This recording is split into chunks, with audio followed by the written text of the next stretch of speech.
everybody, and welcome to this edition of Let's Talk Adult. I'm Jim Williams, your host, joined by AVN award-winning director Glenn King. Mr. King, some early thoughts here today. Greetings and salutations, my brother Jim, and to our entire family out there of listeners. These are other people who are curious about adult entertainment, and that's what we do right here is adult entertainment talk for the adult entertainment curious. And we're so happy to be able to talk to people all around the country who are curious about what goes on behind the sets or on the sets, behind the scenes, what goes on in our industry, and how could maybe they get involved. And so that's what we're going to do, as always, is talk about those things, maybe give a few tidbits of advice, tell some war stories from sets, and introduce you guys to an absolutely unbelievably great guest.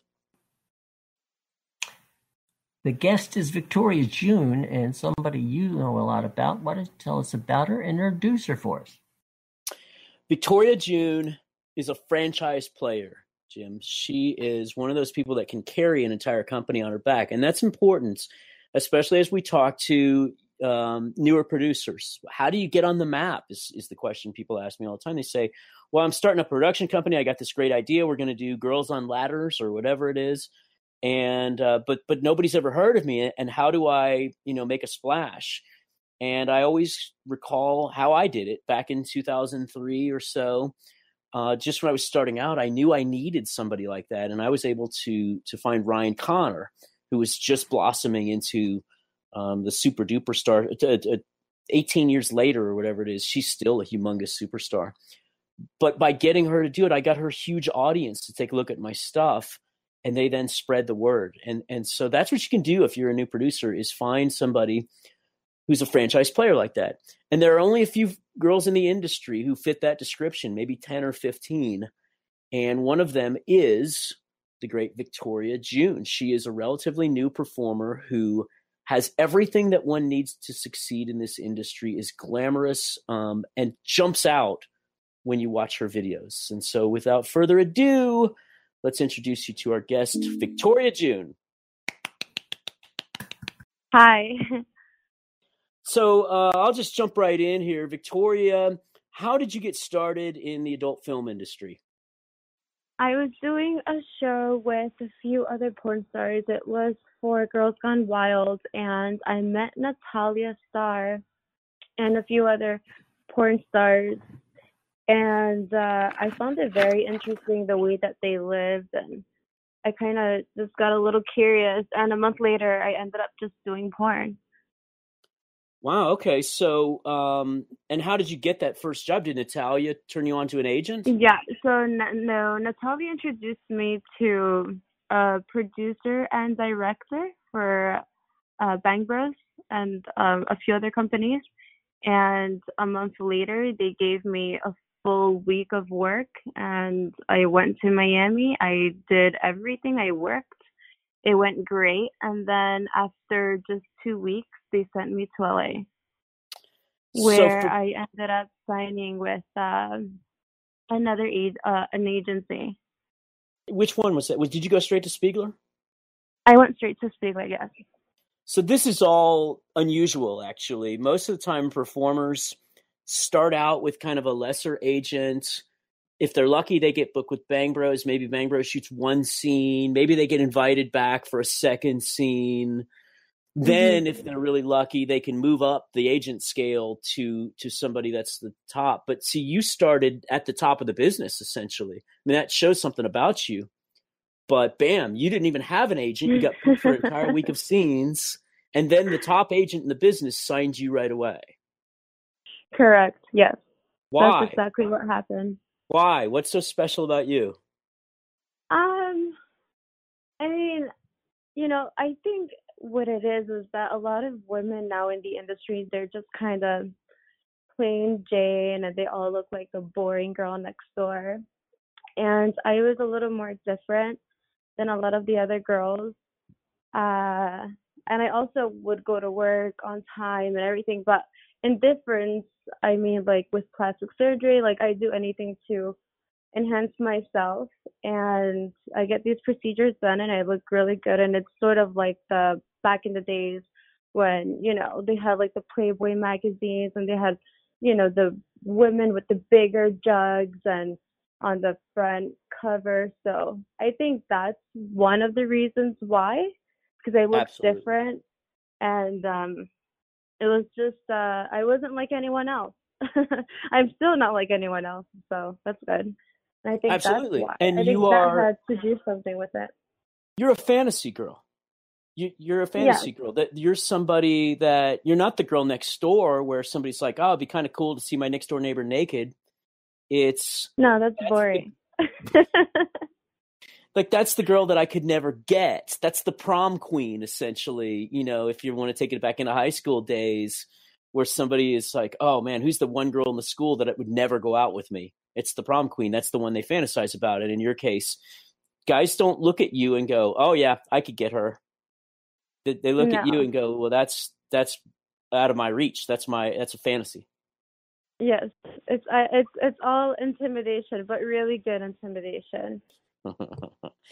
Also, I would point out about you that you ooze sexuality, and the greatest performers in the history of the business, most of them, if you made a top 10 list, that's what you would say, is that you would see the look in their eye that, it's like a hungry tiger waiting to devour its prey.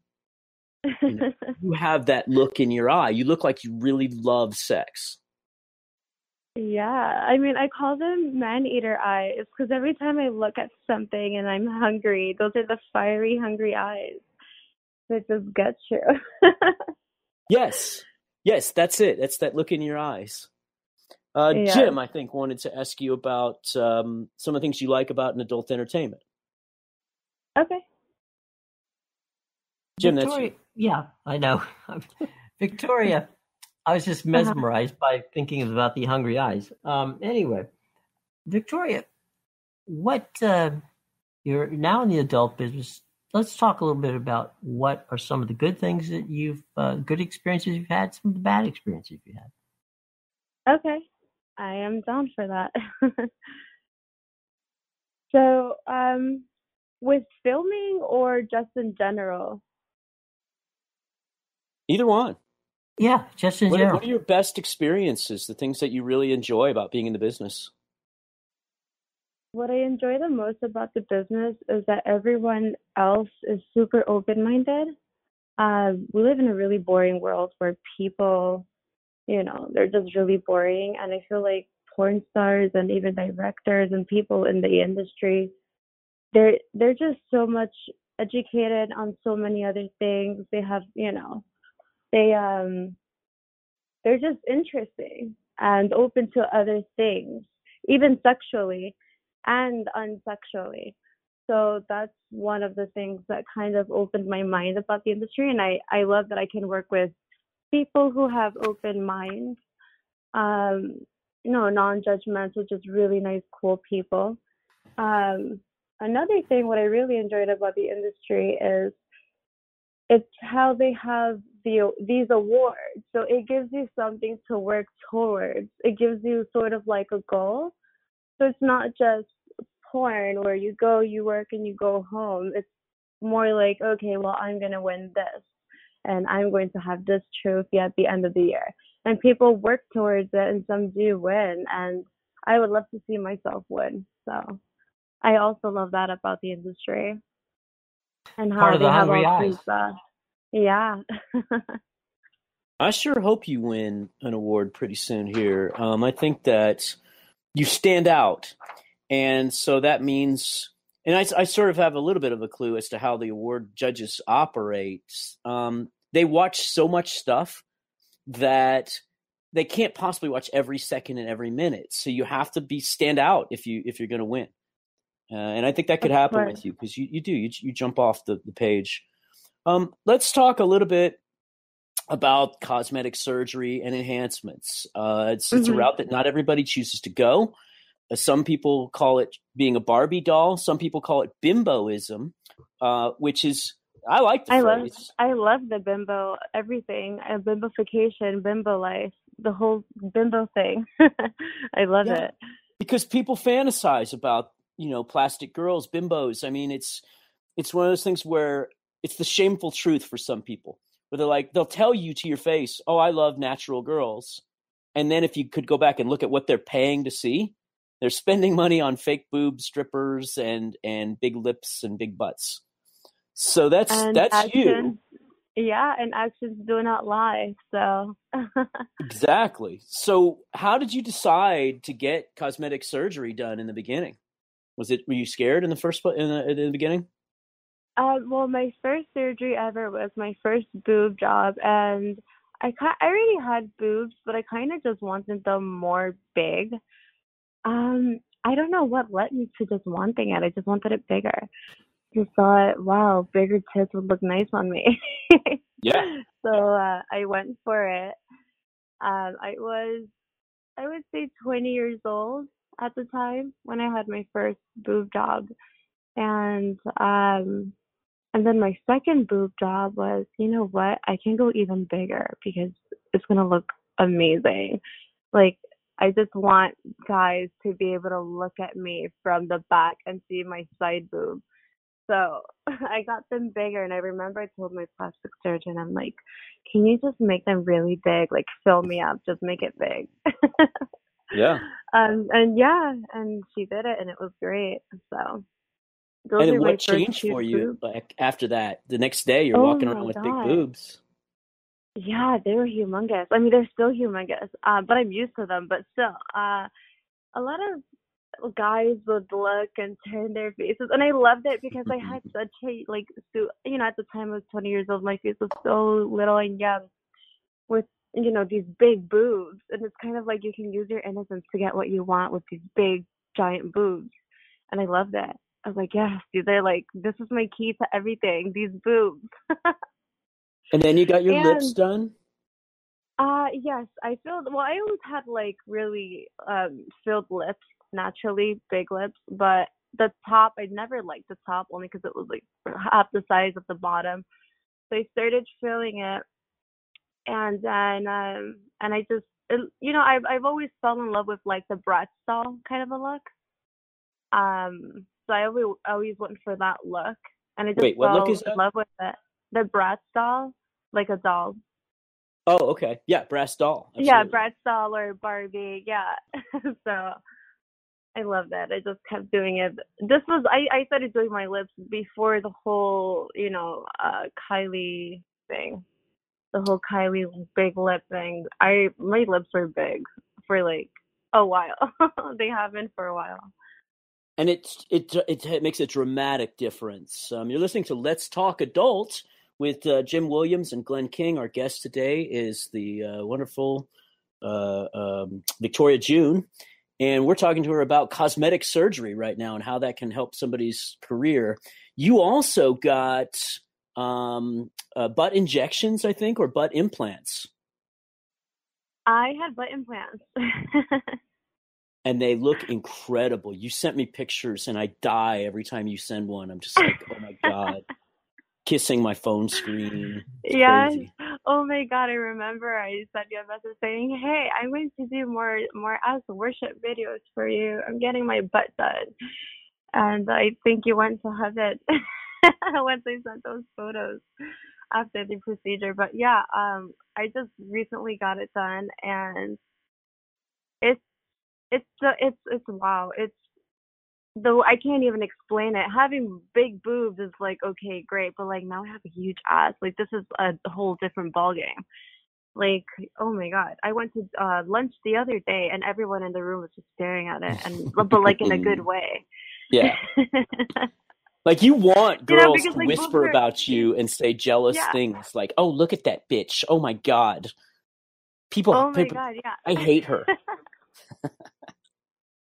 Yeah, and then the men are just like, wow. And it goes back to the caveman days where men are attracted to women with big boobs and big butts and nice curves, thick thighs. Like that's what they're into. Glenn King and I will be back with more of Let's Talk Adult right after these words. Glenn and I will continue with our conversation with Victoria June. If you ask an anthropologist about the ape population, this is true stuff. You can Google this. But the most popular female ape is the one with the biggest butt. that just goes back to our most basic instinct. And I'm one of those guys. It's like catnip to me. Like, you put a big butt in front of my face and I just want to, kneel down and start kissing it. And, I'm immediately attracted to it. And so you should. I think having a huge ass is a form of royalty, honestly, because now it's like, not only do I have big boobs, I have this giant butt that I can sit on your face, and it's fun. So yeah, I Jim, can't the wait. minute that she texted me pictures of her butt, I got my calendar on my screen, and like seconds later, I'm like, okay, when can we have you here in Vegas so we can shoot you again? And I got her on the calendar. Am I going to be the first person you shoot returning from this, or you got others before me? I have 2 others before you that I'll be shooting in Los Angeles, and then I'm heading to Vegas to shoot for you. But Okay. That's fair. But yours will be the first one, just focusing on that part of my body. The first ass worship scene. My first ass worship. Are we allowed to say that? I didn't want to be bad.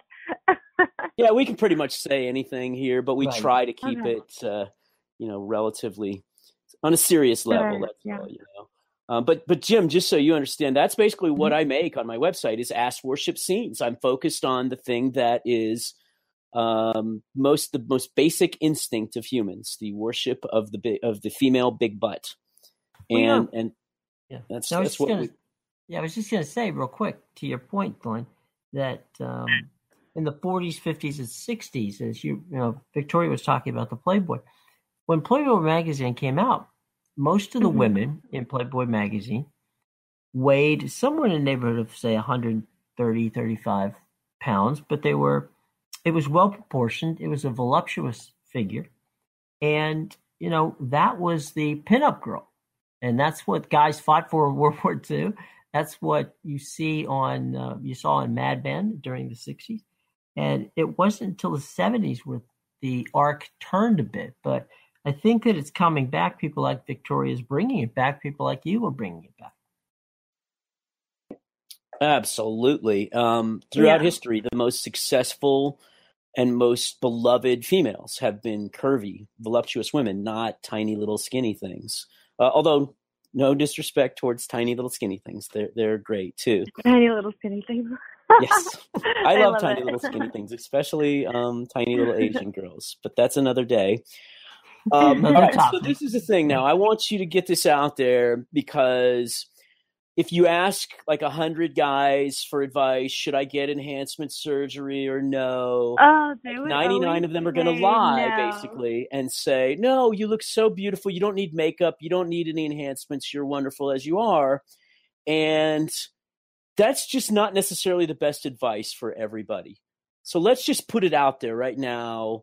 You're giving advice to a young performer who wants to last a long time in this business, who says to you, Victoria, I have no boobs. Should I get boobs? What are you telling them? Absolutely. Do whatever's going to make you happy and whatever's going to make you more money. Right. And will big boobs make you more money? Big boobs will always make you more money. Absolutely. And it's not just in performing in films, right? No, it's other things like featured dancing, making appearances at events and getting paid for those things, and stuff like AVN, things like Exotica, conventions. You'll make so much money. So you get paid to host events. What do you do when you're hosting an event?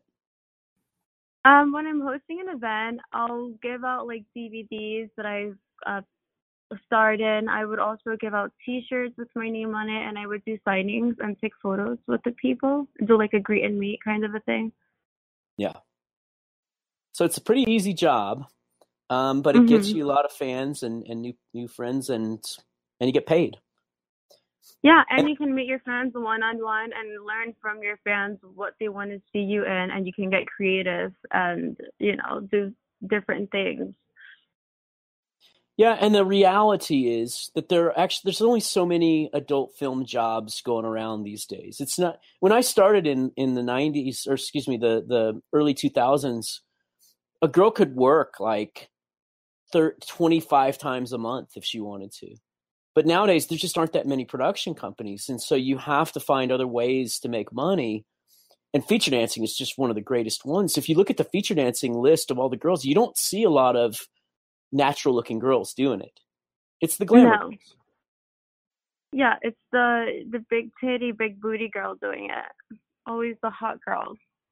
Yeah, absolutely. So maybe we would say to girls, when you get in the industry, okay, maybe when you look 18, you want to do 50 or 60 scenes with your natural look, and you'll be in Teen Runaways number 32.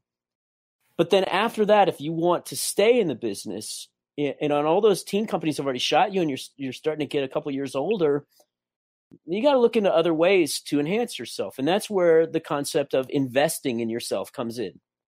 And that's what you've done, right? Start to invest in yourself. You kind of change it up, switch it up for your fans. Let them see a different side of you. Let them see you with bigger tits. Make them jiggle, have fun with it, own it, enjoy those boobs. You only get a pair. So why not? And, it's always just changing things up and looking different. And like, if you can look like anything else and you want to, and it's going to make you more money, I don't know why there's a reason to not do it. I always see it in a positive light that, hey, if you're going to make more money and it's going to make you look better, why not? Yeah.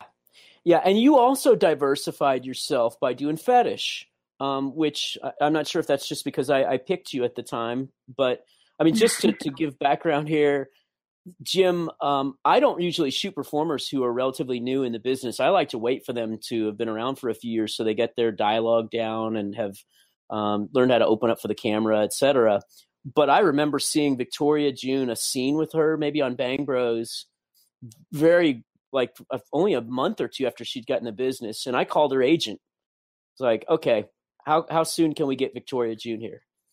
And I think that was probably right after you'd left your agents, who then said to me, she's already left me. She's already gone, but I'll give you her number. So is that what we did? Or did I book you the first time through the agent and then the second time? You booked me the first time through the agent, and then after that, he gave you my number. Yeah. And I was like, well, good. I said, good. I'm glad she left you because I know she's reliable and responsible. I don't need the agent at this point. But I did book you for a femdom scene, a female domination scene without any prior experience, and you killed it and you did fantastic. And since then, I believe we have you scheduled for our 6th scene or 7th scene coming up. Yes, I have you here right on my calendar. Yeah. So how did you feel doing female domination without a lot of experience? Was it something that came very easily to you? Yeah, kind of. Because, I'm into the whole cuckold things, and I'm into always getting what I want, and, just having men do what I want to make me happy. And so that has a little bit to do with it. But yeah, I was just really into it naturally. So I think that also helped. Just being naturally into that. You're bossy. That's what it is. Yeah, You're I'm very demanding. You're perfect. Jim's going to ask you about advice for guys who want to get into the business, but I just want to remind people first that you're listening to Let's Talk Adults, hosted by Glenn King and Jim Williams, and we have the franchise player Victoria June with us here. Jim, go ahead. Thanks. What do you think makes a great male performer? A great male performer. A hard cock. Hard. It has to stay hard.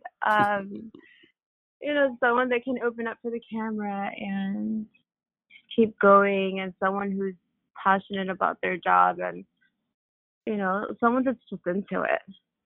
Has to be into it. Like, what would you say to a male performer who came to you and said, okay, I've worked with you in some scenes, but what general advice would you give to make me the best male performer out there? Like, somebody said to me yesterday, like, somebody should talk to the male performers about their hygiene because not everyone sort of gets it. Is that the Yeah. quickest thing you would say? Is Please tell them. shower, clean it up. We females douche before our scenes, and we make sure we're all nice and clean. Um, the same, we just always make sure we look perfect. So I feel like the men should also, like try to do the same. Take a shower, uh, put on some deodorant. Yeah. You think Things they're like obvious, that. but not always. I mean, yeah, not like I've had good luck in that department, but I mean, there are some guys that don't get it. I guess the way they were brought up or something. I have no idea, but yeah, they don't get it. Yeah.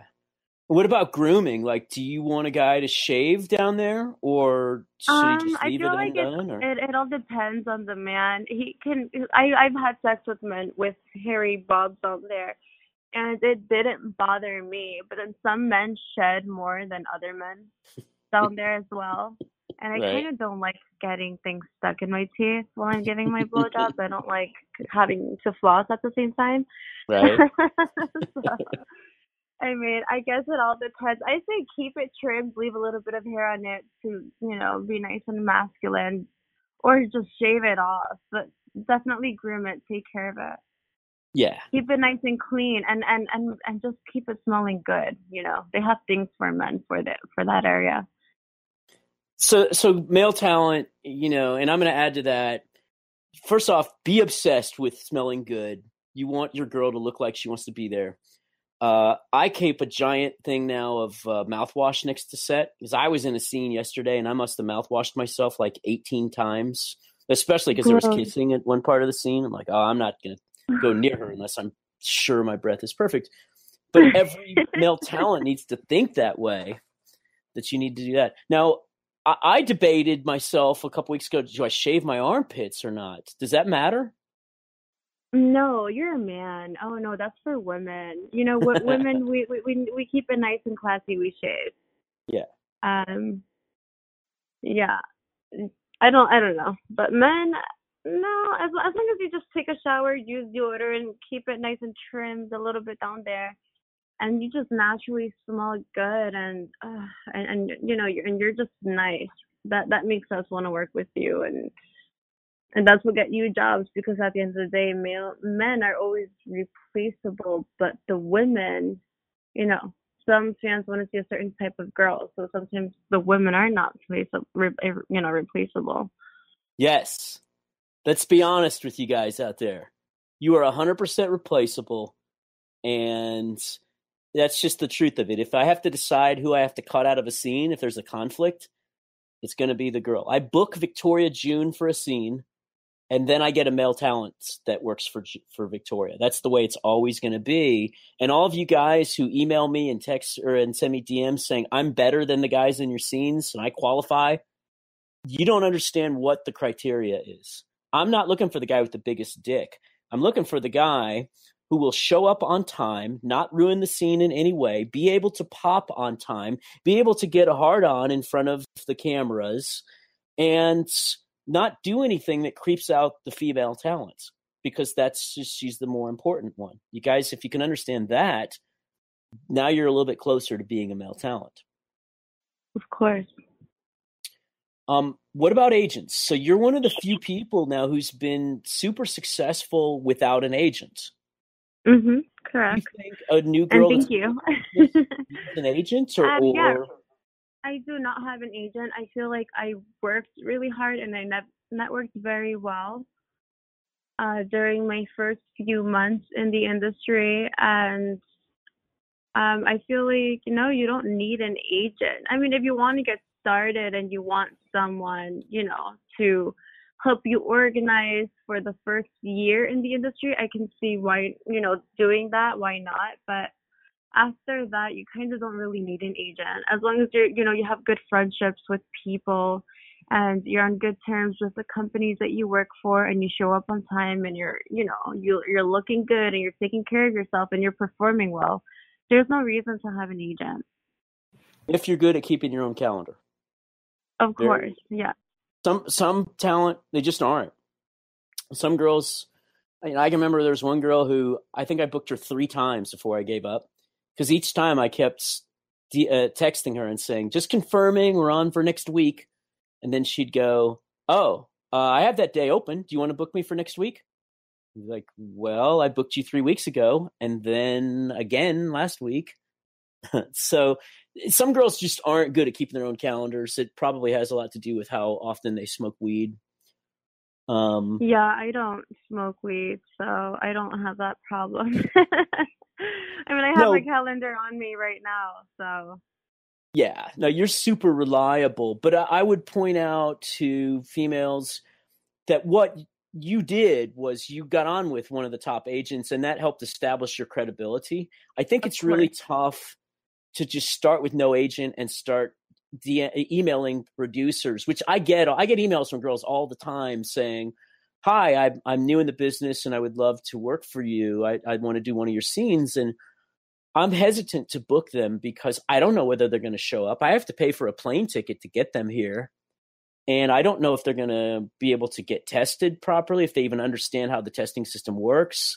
I don't know if they're familiar with rates in the industry. Yeah, I feel like once a woman makes a name for herself in the industry and people know who she is through her good work ethics and through the agency that she's with, that once, that she doesn't need to keep that contract if she can organize and keep herself busy and be professional. But yes, being with an agent does help at first because you get to meet other people. Like I got lucky. I met Natalia and then I met directors and then I met Spiegler, and Spiegler was great. And then after not being with him anymore, I just don't see a reason to have an agent. But there are women that do need an agent to get established. I feel like once you're established, you can do whatever you want. Yeah. In the sense of taking advantage of your own career and taking charge and deciding what you want to do and what you don't want to do and who you want to work with and who you don't want to work with and, things like that. And what way you want your career to head to. If you want to stretch it out, if you want to rush it in. And what did he teach you? What did Spiegler teach you? He taught me how to be more reliable and more organized. And he was great, honestly. He was really great for the time that we were together. It was good. He's been in the industry a long time. And this is the thing that any talent could use. It's just somebody to mentor you. It doesn't have to be an agent, but somebody to teach you kind of the basics of what to bring to set with you and how to keep a calendar and how to be reliable and all those things. And I don't know, maybe some of these agents don't even do that anyway. So for some girls, it's just better to find somebody. Did Natalia mentor you? Did she teach you a few things going into the industry as well? She mentored me in a way where if I had a question, I would ask her about, have you worked with this person? How are they? Stuff like that. But other than that, no. I love her, but no. I'd be lying. She's a lot of fun. She's fucking gorgeous. Yeah, but no, she would give me good advice. If I had a question about working with this company or working with that company, or oh my God, what should I wear? I'm so nervous.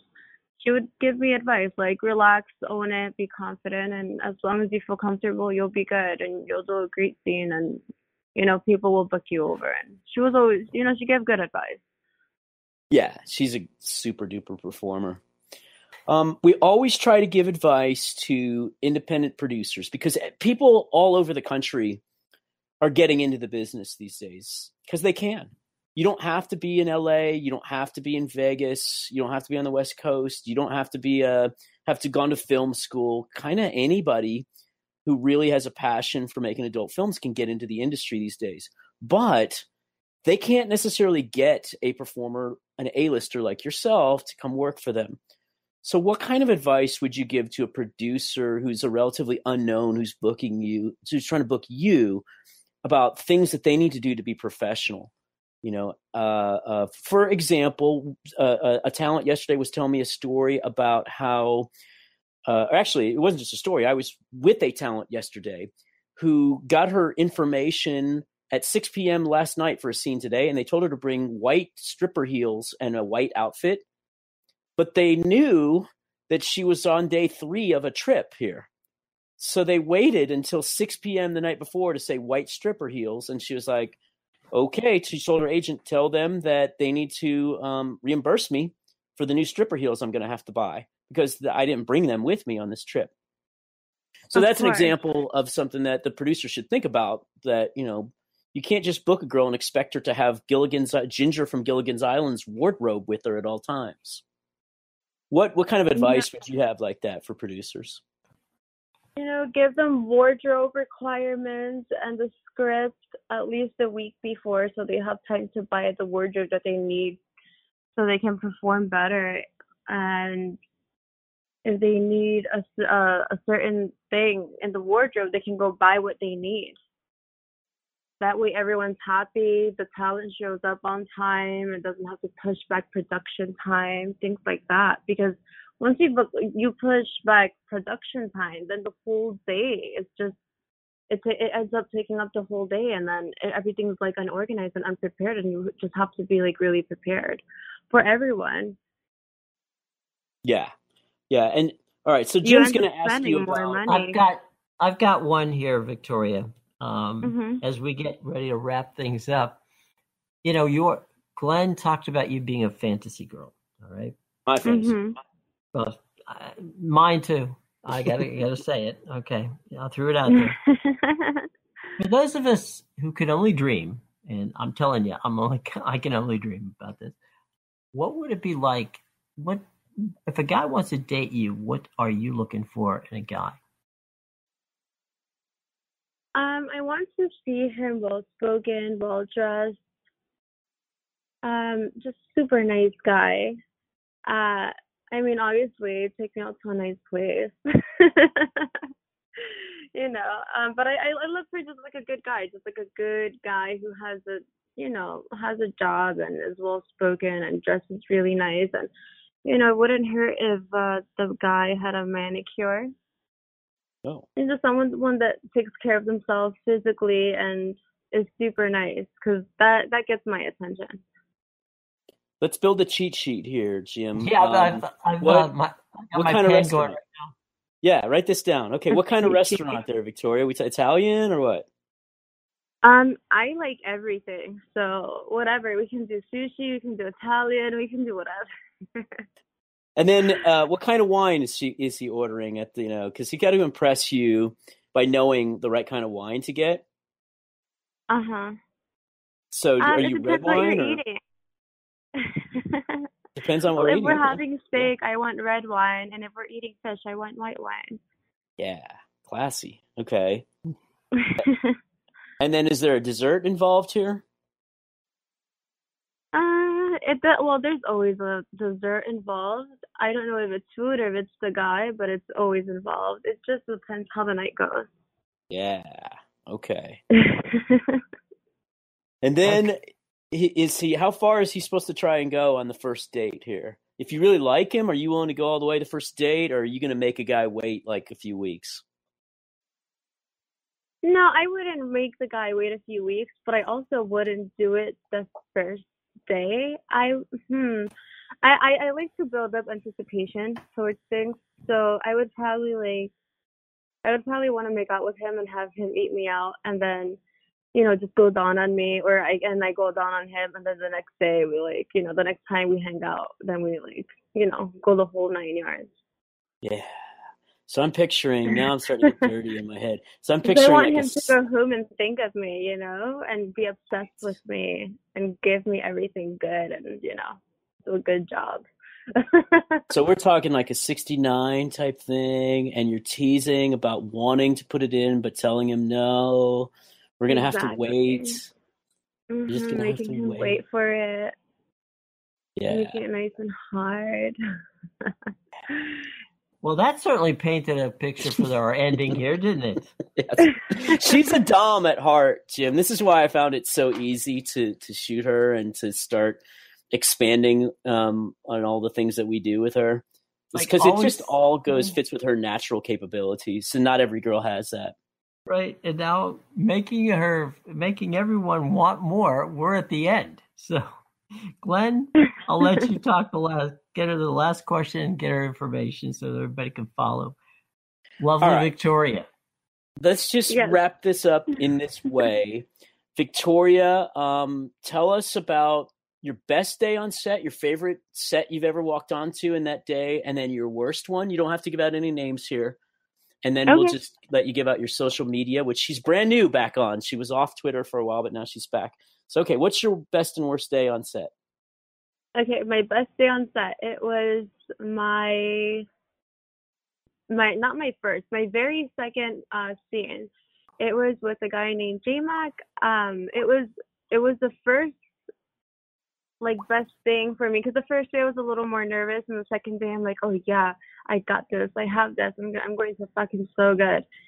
And oh my god, I was already like, you know, like thinking all night because I fucked him the first day. So the second day we had another scene together, and I was just like, I forgot to do this and that, and I'm like, okay, when I see him, I'm gonna do all of these things to him.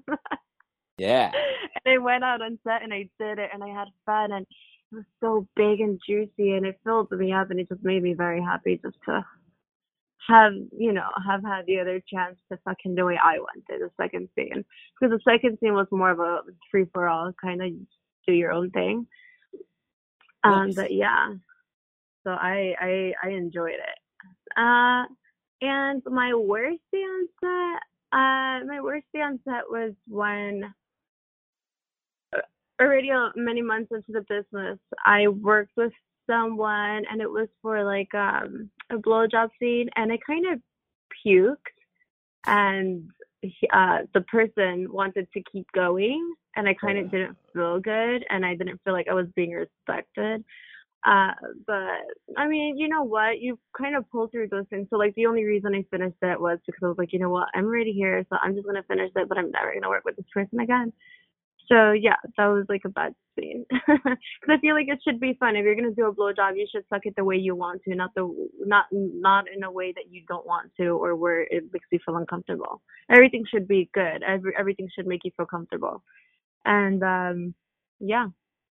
There you go. So if you're a producer and you're relatively new in the business, and you think, and the girl pukes during a blowjob scene, yeah, don't think to yourself, oh, awesome, this will look great when I film this. To have some consideration for the girl and what she doesn't want content of her puking to go out on the internet. And yeah, because it's not sexy at all. And I mean, the reason why it was worse days on set was because we said our do's and don'ts before we filmed, and then that happened, and I'm just like, okay, this person does not respect me, so I can't really have sex with someone who doesn't respect me. Right. You know, it's all about like being turned on and being respectful to one another, and never crossing that line, and making each other look good on film, not look bad. All about and let me just say, Jim, that when Victoria's on set, those are my best days on set. She's the kind of girl on set who just makes everyone feel happy and better, and we enjoy the day, as opposed to some days we have on set where we're just trying to think, okay, how many more minutes do we have to film before we can all go home here? There are just some performers who just make everybody on set happy and create this positive environment to work in. So good job there. And who wants to be there and isn't on their phone. Yes. Let's add that one. That's a big one. If I was giving advice to a female performer, if you're brand new in the business, careful with that one. You don't want the reputation that you're always off on Instagram when we're trying to get you back to set and get things going. Or even the men. Even for the men. Are they doing that now? I would kill a male talent on my set who holds up. In their face and doing videos and stuff like that behind the scenes while you're waiting for them to hurry up and finish. They can finish up your scene, and it sucks. But hey, I'd toss a male talent out the door if he was doing that on my set. But it happens. All right, what's your social media? You got a big Instagram presence. People should watch your Instagram for sure. I have a big Instagram, so my Instagram handle is yourvictoria_. And my handle for Twitter, which I just had to make a new one, It's your Victoria _ as well. Special thanks to our guest, Victoria June. And Glenn King and I will be right back with more of Let's Talk Adult right after these words. Hey everybody, welcome back to Let's Talk Adult. I'm Jim Williams, along with the award-winning producer-director Glenn King. Now, if you've not yet had the opportunity to subscribe to our podcast, first of all, shame on you. Second of all, we make it simple. You can go to the iTunes store. We're part of the Apple Podcast family, Google Play, Blog Talk Radio, Spreaker, Stitcher, TuneIn, and Spotify, not to mention YouTube. So we make it very simple to do. Please go out there and subscribe to us today. Hit the favorite button and you get it sent to your tablet or to your iPhone or to both. Okay, so go do that today. All right, Mr. King. Yes. You always do those wonderful sayings and you send us out with a thought for the week. So, ladies and gentlemen, without any further ado, Glenn King and his thought for the week. Jim, my thought for the week is this. I will leave you with a quote from the great Germaine Greer, who says, "A library is a place where you can lose your innocence without losing your virginity." And if you think about that, that very much applies to adult films. Don't be someone who represses your sexuality. Go out and watch adult videos with an open mind. Explore your fetishes. Explore your sexuality. Find out what really turns you on, because maybe, just maybe, you didn't realize you're into feet or something else. And if you want to find true happiness, explore your sexuality. There you go. Glenn, thanks for those wonderful thoughts. Okay, everyone. Until next time here on Let's Talk Adult, I am Jim Williams for Glenn King, saying so long, have a great week.